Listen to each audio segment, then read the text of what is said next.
and load, Allen Powers. It's the Allen Powers Show. Where we lock and load. Come on. It's the Allen Powers Show. Where we lock and load. Come on. It's the Allen Powers Show. Where we lock and load. It's the Allen Powers Show. Where we lock and load. Come on. Where we lock and load, Allen Powers. It's the Allen Powers Show. Where we lock and load. Come on. It's the Allen Powers Show. Where we lock and load. Come on. It's the Allen Powers Show. Where we lock and load. It's the Allen Powers Show. Where we lock and load. Come on. Thank y'all for tuning in to another edition of the Allen Powell Show. It is Wednesday night. As usual, we got a locked and loaded show for you. We will have a guest in the building, another player from the PHA basketball league. We will be talking to him as the time gets closer for that league to debut. We're going to find out about another player from that league. But we do have the NBA draft going on right now.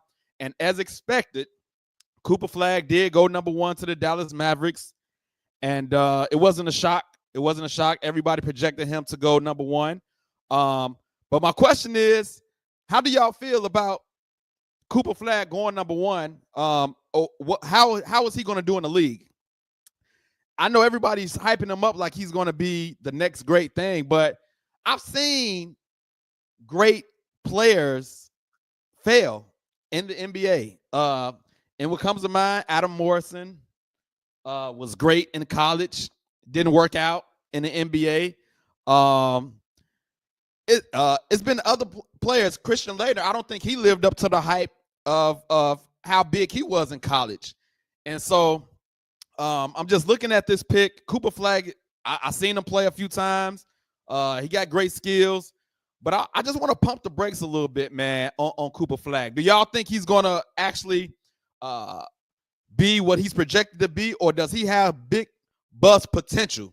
Because we've seen some players, and I will say this, Duke hasn't produced the best NBA players as well. Like, if we look at some of the players, and I was a Duke fan coming up, they don't always produce the best pros.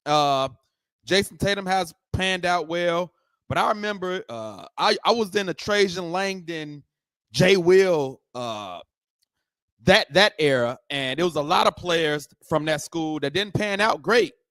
And so I seen him play. I think he's going to be well, but I would also say pump the brakes. Mr. Tarik Dixon is in the building from PHA guard. He's in here for joining the show, my brother. What's going on, y'all? What's up? What's up? Glad How you doing, brother? Here. Pretty good. Pretty good. So look, man, we're gonna talk about you, your career, the PHA league coming up, and all of that. But the NBA draft is going on right now, and I just want to ask you: did you see Cooper Flagg play, and what's your thoughts about Cooper Flagg overall? Man, I think from what I did see, I feel like I could have caught more of him. But from the stuff I did see of him at Duke, I mean, he deserves every bit of the attention he's getting just from, I mean, his ability at that size. And I mean, it's hard to pick out like a weakness of his. I really can't think of many. So that's Mr. Lewis, what it do? Lewis Shine is in the building on YouTube for sure. So that's what I can say about Cooper Flagg for sure. Cooper Flagg. Everybody who's tuning in, y'all make sure y'all share the live. Y'all people can see it. Do y'all think Cooper Flagg is going to be great, or does he has big bust potential? But I also want to ask you this: do you think the trade was rigged? Matter of fact, let me ask you: when the Luka Doncic trade happened, what did you think of it when it first happened? So initially, I was actually excited. I'm like, Luka and Bron. I mean, on paper, that just looked crazy. 2 great passers, and Luka being able to take on that scoring load that I felt like at the time, I think the Lakers could have really used. So, but losing AD was gonna be tough. But I thought, on paper, I'm like, I think this is gonna be a great look. But obviously, I think I don't think they took into consideration the defensive part, because Luka tends to be a cone, And then LeBron, although he is, Mr. He beats time, he's starting to get a little lazy on defense. Oh, for sure. Nobody want to talk about that. So yeah, I think that AD was better for them defensively. So, but what was Dallas thinking trading a player in his prime, face international player? Was he drinking too many beers? We seen him with a beer back in the playoffs. They had to take the beer out of his hand. Was it they didn't trust him? Like get him up out of here? Because what team trade a player in their prime, an international star? That's a good question you pose. That's where it starts to get played into the riggedness, and then with them also getting the first pick, it's like, okay, what's really going on in the league? Little suspect. Was it a backhanded deal going on? Like, you know what? Hey, the Lakers need a star. It's the big market. Hey, y'all gonna get Luka. We're gonna give y'all the first pick on the back end. Look at little suspect, man. That's all I'm saying. So somebody got some questions to answer on that one. Sure. Already. Also, Ace Bailey went to the Utah Jazz. I didn't see a lot of him, but it was rumblings. He wasn't showing up to workouts. He didn't want to play for certain teams. How are you with players trying to demand control where they go? How do you feel about that? We in player empowerment, the LeBron era. But, I mean, when you coming out of college, like, I think you need to pump the brakes a little bit. But what's your take about college athletes trying to demand where they go, who they going to play for, who they not going to play for? I think it kind of depends on maybe your status. I feel like if you got that kind of calling, if you really one of them ones, yeah, then maybe you might can have a say into what you think might could be going on. But if you come from a place where you got some stripes to earn, then I feel like you said, that was a good way you said, like, probably need to pump the brakes and just let things kind of unfold. So. Now, I read a report that said he didn't want to go to Utah. Utah drafted him. I like when the company say, I don't care what you're talking about. I'm going to draft you and put the onus on you. You don't want to show up, we can find you. You can't play nowhere else. So, I'm going to do my due diligence as a owner or GM. I'm going to do what's best for my franchise. And then if you want to act a fool, then we'll go from there. Oh, yeah, I like that. I do like that. Yep. Yeah. So, Austin Malone on YouTube says, don't draft him. Listen, man, I understand that aspect as well. It's like you don't want to bring a young cancer in the fold already. If you're trying to build a culture, you don't want to do that. But I'm doing what's best for the franchise, and I'm gonna put the fire to your behind and see what you're gonna do. That's me. That's real. So Cooper Flag, number 1, Ace Bailey goes to the Jazz. I'm curious to see what the Bulls are going to do. I know they're coming up, but I do want to also get your opinion about the NBA Finals. The OKC Thunder won the title. Tyrese Halliburton tore his Achilles in Game 7, and then he also said that he would still do it. He would do it all over again if he gave the same opportunity. He said he would do it all over again. Now, me personally, I'm calling cap. If you know you're going to tear your Achilles beforehand, like in Game 7, bro. No, I'm not. I don't believe you're going to still go out there and tear your Achilles. What you am I reading this wrong, or what do you think about his comments? I mean, that boy just got tremendous heart talking about I'll do the same thing again. Even me, I'm like, if I know I'm gonna tear my Achilles, maybe I'll just at least take a different type of dribble, man. Do something a little differently. I'm not going as hard as he went. I think he was his Game 7. He was trying to leave it all on the line, and that's what happened. But I think he's in his emotions, saying, "Oh, if I had the opportunity, I'd do it all over again." You a ball player, but I know the competitiveness in ball players, and everybody's saying it's hard to take someone out of a Game 7 when they can walk, and so I get it. But when you say something like this, I know the competitiveness, but even you said it. You a ball player. If you know you're gonna take your Achilles, you'll still do it again. I'm calling cap on that all day. That's tough. It will be hard to sit out though. It's Game 7. Are you kidding me? Yes. Come on, man. So I respect him for lacing up and getting out there though. That was a crazy. You could see it popping everything. I'm like, ooh. Yes. It did the same thing Kevin Durant did. You seen it jump, that calf jump. I was like, oh, yep, there it is right there. There it is. Louis Stein says it's a tough situation.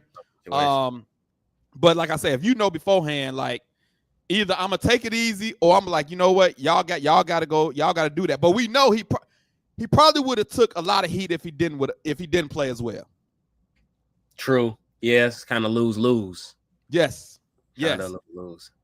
But I listen, you know what? The media gonna be there. They're gonna, like you say, you in a lose-lose situation. But I'm just calling Cap on. He said he would have did it again. Well, what did you think about the series overall, man? OKC winning the ship and Indiana. Actually, bro, I think it was more entertaining than well, I guess it was as entertaining as expected, but like I don't think a lot of us, or even myself, was expecting like a game 7 though. No, I picked OKC in 5. I was rooting for Indiana, but I ultimately did feel, OKC was gonna come out on top.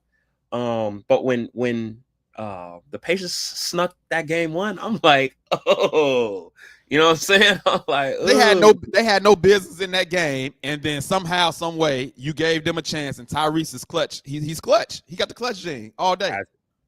He has it. He's shown that all playoffs. So no, yeah, I thought it was a really good series. Obviously I loved Shea. Yeah. It was. Wait, am I thinking of the right series? But man, yeah, I just what I love about Tyrese is just how he came from the overrated chance to throughout the whole playoffs and into the finals to do what he was able to do. That was motivating. Actually, that was inspiring. So he did his thing, man. He did his thing, and I think the way he went out, like he gained a whole bunch of new fans. Like he put it all on the line. I heard some people on radios before Game 7, they saw him in Game 6 play pretty well. He didn't injure himself in Game 6. He's only scored 14 points, but he was moving well. And some people was like, oh, he ain't that hurt. And then you see what happened in Game 7. It's like, man, y'all got to be careful how y'all trying to tell if somebody hurt or not. Like you don't know. You don't know. So I will say, I always thought in my heart, man, Chet, man, he got to gain weight. He got to gain weight and get stronger. I guess not. I guess he's good at that weight with that length to make the impact, because his impact is like crazy.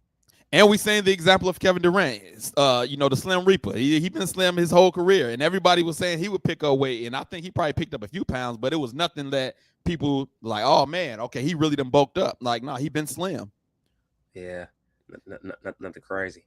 Louis Sean says Tyrese had a great playoffs. They should go ahead and give him that extension. He already signed an extension. He got that bag already. Yeah, he got the bag already. I think he signed it like last year, a couple of years ago, but he got his bag already, which I'm happy about. He might have signed it a little too early though. If they throwing 200-something million at you, it's hard to pass that up. Oh yeah. No. He signed that at the right time. Yeah. Let me look up his contract. He signed a 5-year, $244 million contract. And I think he signed it a year or two ago. So he got his bag. Lewis said, give him some more. Hey, listen, when his contract is up, that's definitely going to be in a negotiating table. Remember, I told my Achilles in Game 7 for y'all, just putting that out there. Just putting that out there. I put Indiana back on the map, and I told my Achilles for y'all. Like, yeah, that's a big thing. Also, we had some NBA trades this week leading up into the draft. Kevin Durant, Drew Holiday, Kristaps Porzingis, Desmond Bain, CJ McCollum. I would say, what's the most interesting trade to you besides the Kevin Durant? I think everybody's going to be Kevin Durant, but other than that, what other player you think is going to make the biggest impact?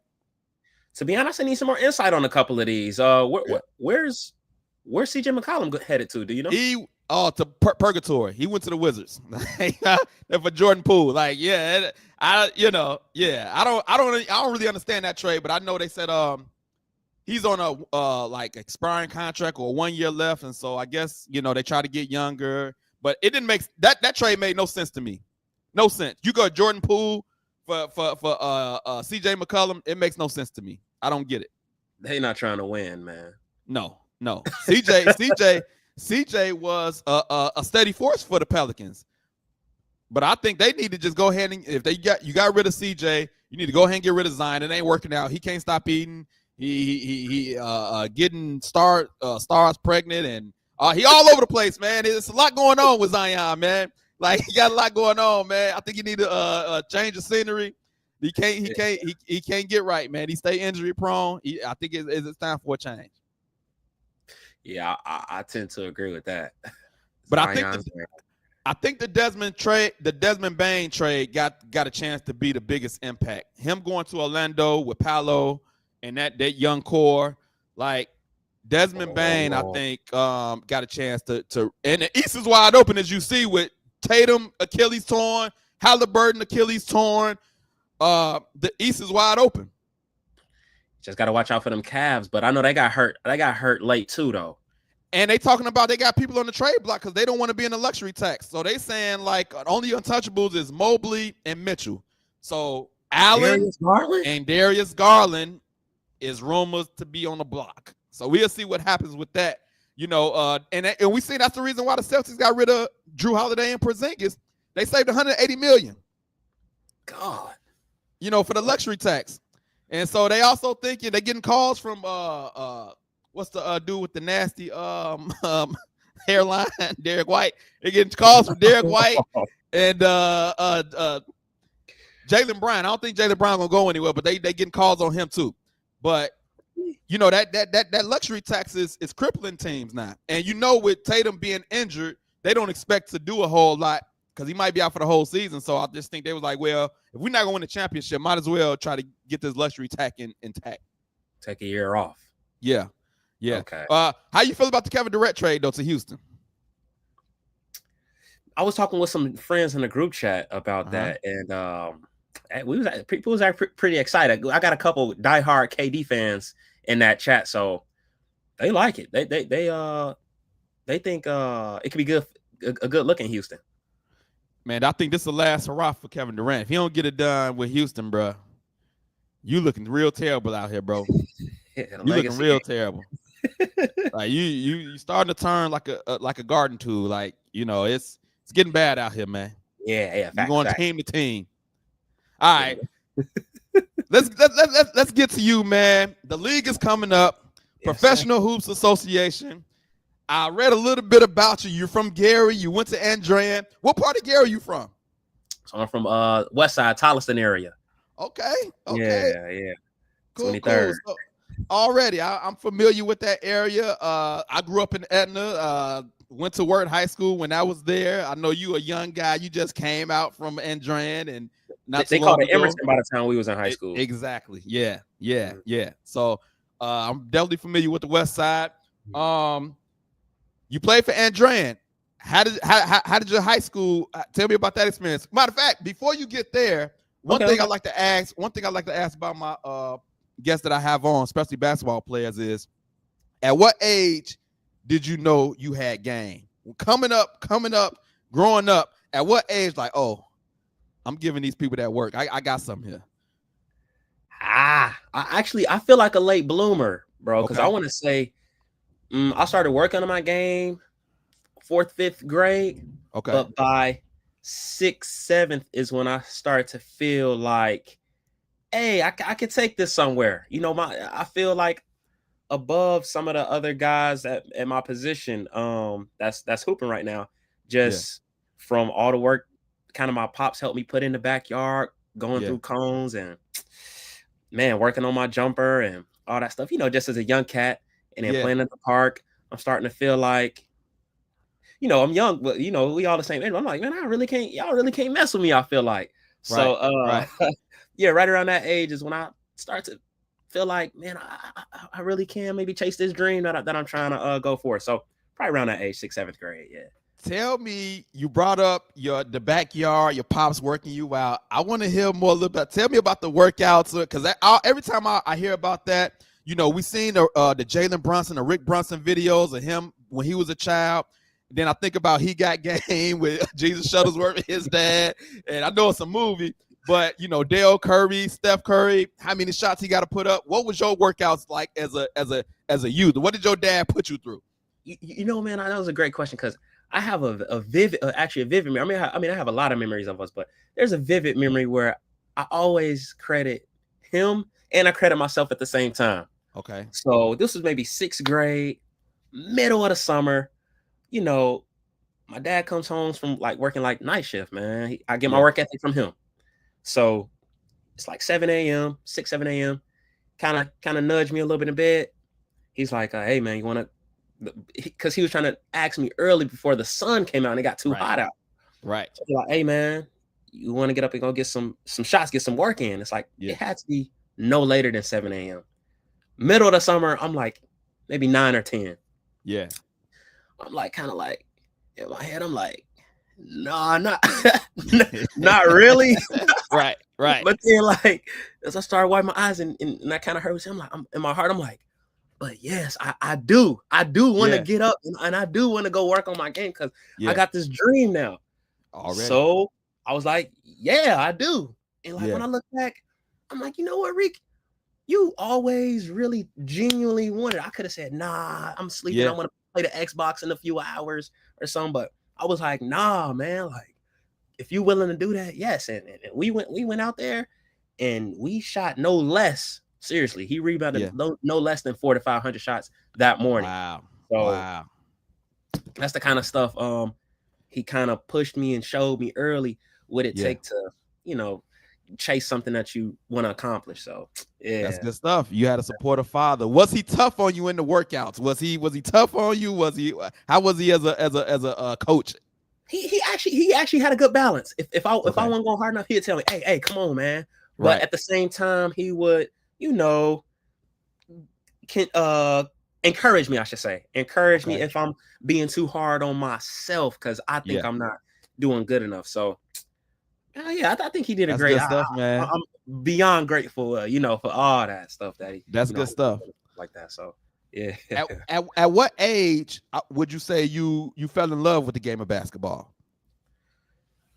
I think I fell in love with the game of basketball. I guess I would have been 10. I think it was whenever Kobe Bryant, when all the confetti was coming down and he was doing this on a. That is when I fell in love. I'm like, I gotta go to the NBA, bro. Yeah. I gotta go to the NBA. Are you talking about the one when he pulled his jersey down, kind of like showed his chest and going crazy? But they built the Celtics, right? Yeah. Okay. It was something like that. I think he stood like on a stanchion or something and pulled it. Yeah. I remember that. That is when I fell in love with the game. That was the only character or only player I played with after that on NBA Live. Yeah. I'm like, I gotta go to the league, man.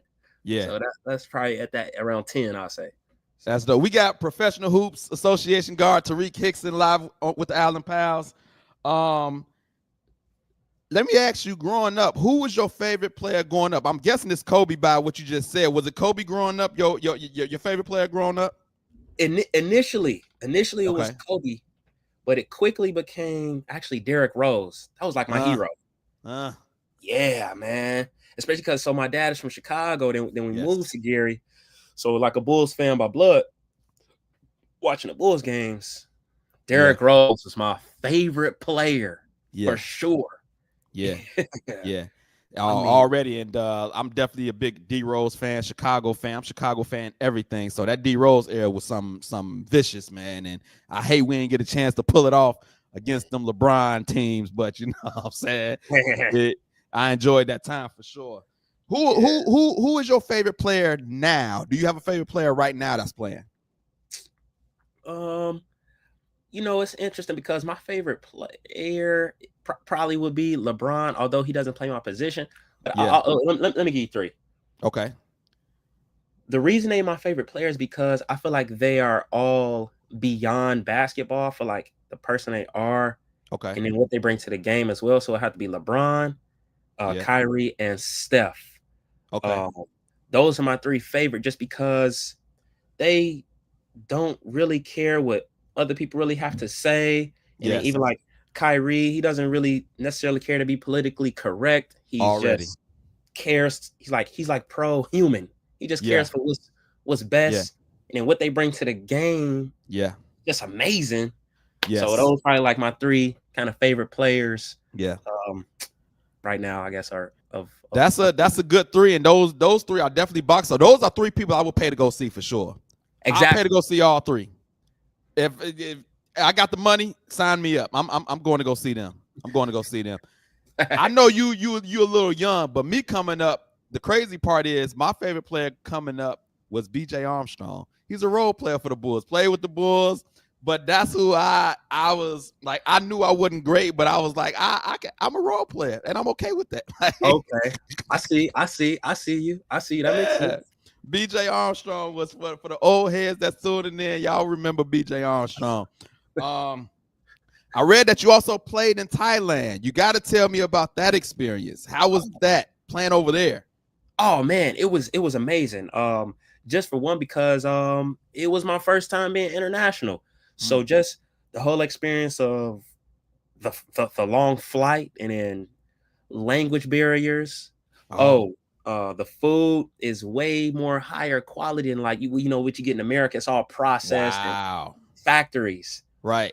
So over there, I feel like I'm tasting like true, nutrients or something like that. Right. Yeah.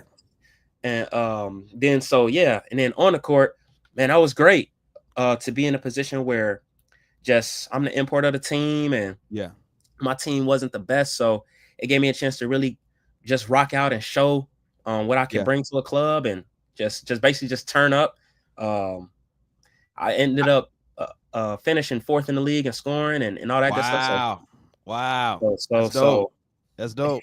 How long was you over there?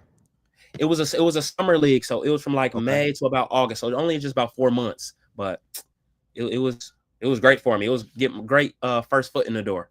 So nice. That's dope.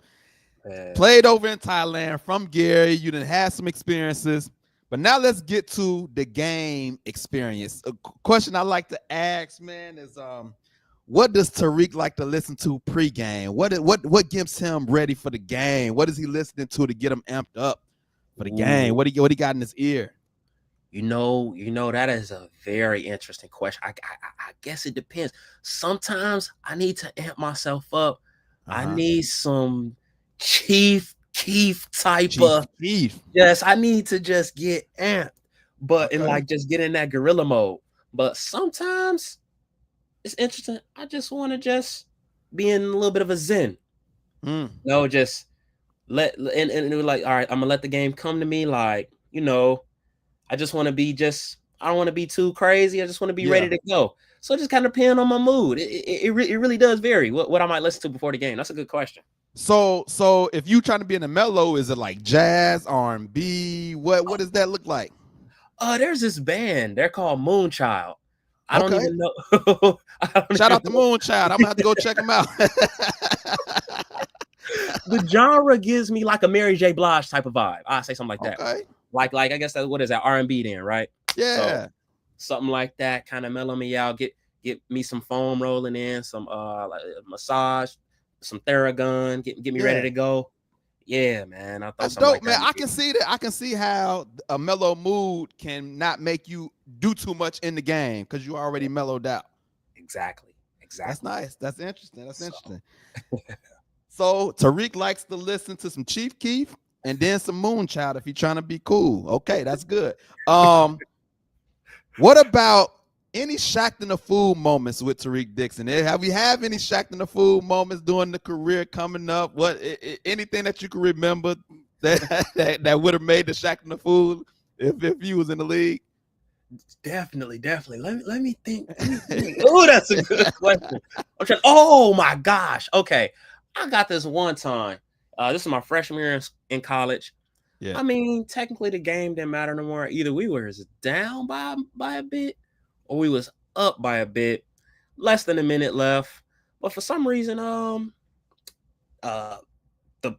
team was like pressuring me. So me being a point guard, long story short, I get the ball. I kind of get to the defense. I cross my dude up. Yeah. I get all the way there. And I completely like break the layup. It was crazy. I'm like, oh God. Well, what did you slipped out your hand or something? Man, it was weird. I'm like, the defender kind of came up. Yeah. And I'm thinking, I'm finna get a nice little jelly.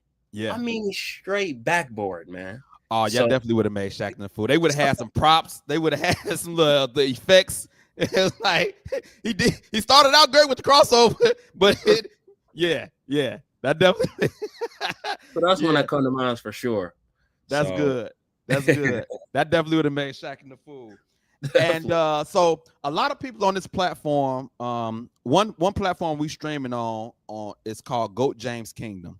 They believe that LeBron James is the GOAT, and they always do the debates about the GOAT debate. And so when I have guests on here, I will always like to get the top 5 players of all time according to Tarik Dixon. What is that? Give me a top 5. LeBron James. Oh, LeBron. no. No. Not the die line. Because I spit hot fire. No. To be honest though, let me say this. I always thought, even though he was before me, yes. I had Jordan at 1. Yes. But for real, as time has passed, I now do give LeBron his flowers. I put LeBron at the greatest player of all time. I put him at 1. What's your reasoning? And no, before, you know what? Give your 5, and then I want you to give your reason for why LeBron is the GOAT. I just want to hear, but go ahead, finish with your 5. Okay. So I'm gonna go LeBron. Okay. Jordan, and then it's kind of like Jordan and Kobe is basically. I feel like you got to pick one sometimes, but I'll put Kobe at 3rd. Okay. And then for my last 2, I honestly got a lot of toss ups for 4 or 5. I really just know my first 3. Okay. You got we got Bird at 4. Bird is not in the top 5. Lewis around my age, so he got to put a couple of old heads in there. You got Kareem, Magic, so. But I understand where you're coming from, and I said this on my last show, and when I gave my top 5, I said I like to do 5 that I've seen, not 5 I haven't seen. So I didn't see Kareem play. I seen the tail end of Magic, and I seen the tail end of Bird. So my top 5 didn't include Kareem, I think Magic or Bird. I gave 5 that I've seen. So I understand where you're coming from. Like I'm okay with your 5. But Lewis, he probably went back there and watched the tapes, looked at the archives, the highlights, and made his 5. This must be the top 5 before 2000. All time. All time. Man. Okay. All time. Yeah, all time. Now tell me your reason why LeBron is the GOAT in your opinion. Yeah, the reason I give it to him, especially that down 3-1 series, and then I know the rebuttals to what I'm about to say. I'm not gonna rebut you because I'm not because it's not that show. Yeah. I might push back a little bit, but I'm not going to go all in like them guys do on Go James Kim. They have full on debates all day. But yeah, go ahead. It's just, the accolades he's been able to acquire up until this point. You got to think about it. Okay, yes, he's had more time in the league than Jordan, but shouldn't that be a reason why he's the greatest? For him to be able to do this for that long? That's crazy. Yeah. That's for him to stay healthy that long, longevity. That's great. That's great. What do you think about his comments about ring culture? I don't know if you've seen his comments. He made some comments about ring culture, all of that stuff. What did he say about it? I probably missed it, but I want to hear that. He was like, they make it seem like if you didn't have a certain amount of rings, like it dominates the conversation. But he also, like you said, he said when I came back from 3-1, that made me the GOAT. So it's like, and you went and you left to go win the rings. So that's why I call cap on his comments. I think what's happening is he knows he's not going to catch Jordan, so he's trying to change the narrative. That's just me. I think that's what he's doing. He understands he's in his 40s now. He ain't catching Jordan, so he got to change the narrative because he want to be known as the GOAT. Bottom line. Lewis signed. He got another 5. Now Olajuwon, I think I did put Olajuwon in my 5 that I've seen. In my 5 that I've seen, yes, I put him in there. I think I had Shaq, I had Olajuwon, I had Jordan, Kobe, and LeBron. I think that was my top 5 that I've seen. Yeah, LeBron, Kobe, Jordan, Shaq, Olajuwon. I think that was my 5 that I've seen. Rodman is a unique pick. I can respect that though. This tough though, because he was like one-dimensional. With defense and rebounding, like I give him 2-dimensional. But when you got guys like Olajuwon that was offense and defense and did it all, like it's more This is all defensive team. Oh, Okay. All defensive team according to Louis Shine. Okay. That's what's up. Oh, that's actually that's a nice 5 right there. So once again, go ahead. We went to Shaq in there before instead of Pippen though. Was Shaq a nice Nah, not on defense. Not on defense. Okay. Nah, he wasn't that great on defense. He was just a big body. Yeah. But that's a great defensive squad right there as well. Sure. That's a great defensive squad. Average 50 points a night against them. Yes. Once again, Professional Hoops Association guard Tarik Dixon is live with the Allen Pals. We got the season coming up, man. This is the schedule for people. Get the tickets. It's coming. I will be there. He will be there. Tell me, what are you looking forward to as far as the Professional Hoops Association, the schedule, the games? What are you looking forward to the most? Man, I'm looking to really have some fun with a lot of the players and us guys putting on the show for the community. And also, I know a lot of us are looking to take our talents to, sign on to next contracts and get to that next level. So I think Mr. Louis Shine has put together an amazing platform and is doing some amazing stuff for guys like myself and a lot of the other players who are going to be involved with the Pro Hoops Association. So, man, I'm looking to have a lot of fun trying to put on a nice show for everybody who's going to come out and, really just turn up the league and all that good stuff, man. So, let me ask you this. And I guess I need to ask Louis this when I talk to him, too. This just came to my mind. Okay. Are you going to try to put on a show like an all-star game, or is it going to be super intense, competitive? Like, what kind of vibe are you thinking? Oh yeah, no, I ain't gonna be on the all-star game, man. This is business, man. I'm trying to Yeah, I guess when I say put on a show, I guess I mean for the fans, but even I mean like for agent that could be watching or a future team that might be interested in how I play. I want to show, and when I say put on a show, I don't even necessarily mean scoring. Maybe I run the play right. Maybe I'm in the right spot on defense. To me, that's putting on a show. That's bringing value to the league. That's bringing value to the film and all that good stuff. So I want to just bring my best game is what I really mean. So that's what's up. Once again, the Professional Hoops Association coming in July the 18th and the 19th at the Rittenmeyer Center in Hammond, Indiana. I will be in the building. If you want tickets, lock in with them. Sponsorship opportunities. Tarik Dixon, he'll be there on the court. I'll be there on the sidelines doing some type of work. It's going to be off the chain, man. I can't wait. Man, I cannot wait to see you play. Elijah play. I had him on last week. I can't wait to see both of y'all play, man. I'm looking forward to it. This show is also sponsored by Skippy's Crazy Aid. You can get them in multiple locations in Gary, Indiana, on Lake Street, East Chicago, and Gary as well. These are the locations right here. So Gary, Indiana, Chicago Land Popcorn, you can get the lemonade there. You can also get it at Ray's Caribbean Jerk, East Chicago. And you can get it on South Lake Street. Skippy's Lemonade is going crazy. Make sure y'all support them. They support the show. So make sure you go check them out and get some product from them.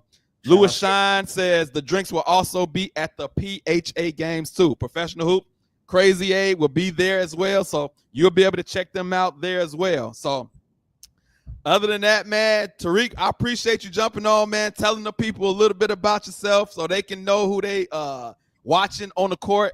Appreciate you coming on, brother. Thank you. Oh yeah, man. Thank y'all. Thank you for having me on. It's been a blast. It's been a blast being able to come on the show and tell the people a little bit about myself. And man, you have been an amazing host. So guys, just thanks for having me, for real. Before I get up out of here, I always like to give a church scripture or a Bible scripture, something I might have read that did something for me, and maybe it can help encourage somebody else. So today's scripture was Matthew 5:5, and it's real simple. God blesses those who are humble, for they will inherit the whole earth. Kendrick said, "Be humble" in his song. You know what I'm saying? And He was right on that part. He was right on that part. And so God says he blesses those who are humble. They will inherit the whole earth. So be humble out there, people. That's the scripture for you today. Remember, there are sponsorship opportunities available here. If you know anybody that got a business and would like to promote their business on the show, message me. They can sponsor a show and promote their business on here, interviews, logos, all of that stuff. Make sure y'all subscribe to my YouTube channel. Tell a friend to tell a friend. Subscribe. Lock in with us. Follow us on Facebook, IG, and TikTok. I got merch, shirts, hats, golf polos, all of that good stuff. So if you want some Allen Powell's merch and you want to support, message me, and we can get those shipped out to you. Once again, thank you, my brother. I look forward to catching up to you. Open invite anytime you want to come back, be a guest, brother. Let me know, man, especially with basketball season, bro. If you into college, NBA, I would love to get your opinion on all that. For sure. All right. No, that'd be a fun. That'd be a blast. So again, thanks for having me on, and until the next time. See y'all soon, man. We are out. We'll see y'all next week. We lock and load, Allen Powell. It's the Allen Powell Show. Yeah. We lock and load.